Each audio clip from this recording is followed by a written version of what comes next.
નમસ્કાર, સાંજના 7 વાગી ગયા છે અને આપણી સાથે હું છું લવલીન. બુલેટિનની શરૂઆત મહત્વપૂર્ણ સમાચારોની સાથે કરીશું.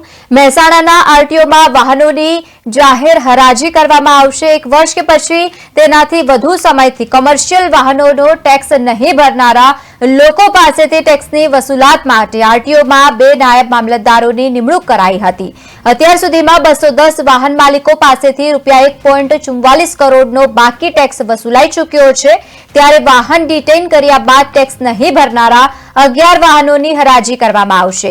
જાહેર હરાજી મારફતે ₹98.32 લાખનો આરટીઓ ટેક્સ વસૂલ કરવામાં આવશે.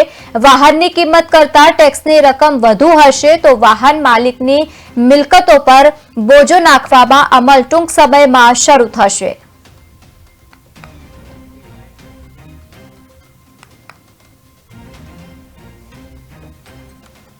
ત્યારે તાજેતરમાં 11 વાહનોની ટોટલ 98.32 લાખ જે ટેક્સ બાકી છે એના માટે હરાજીની પ્રક્રિયા આરટીઓ કચેરી મહેસાણા દ્વારા શરૂ કરવામાં આવી. છેલ્લા 3-4 વર્ષથી જે લોકોએ ટેક્સ નથી ભર્યો એ લોકોને અમે રિપીટેડલી ઘણી બધી નોટિસો આપી છે. અમે રોડ પર એ લોકોને ડિટેન કરી અને ટેક્સ ભરવા માટેની એ વસૂલાતના પ્રયત્નો કરીએ છીએ.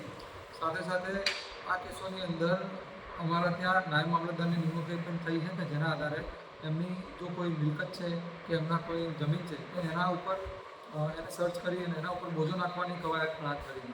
પણ તેમ છતાંય જે લોકો હજી ટેક્સ નથી ભરતા અને જેના વાહનો રિટેન છે અને ટેક્સ ભરીને છોડાવી પણ નથી ગયા એવા વાહનોને હવે વાહનનું અવમૂલ્યન ન થાય, લાંબા ગાળે એની કિંમત ન ઘટે એના માટે અમે એને હરાજીની પ્રક્રિયા માટે શરૂ કરવા જઈ રહ્યા છીએ. 11 વાહનો ટોટલ 98.32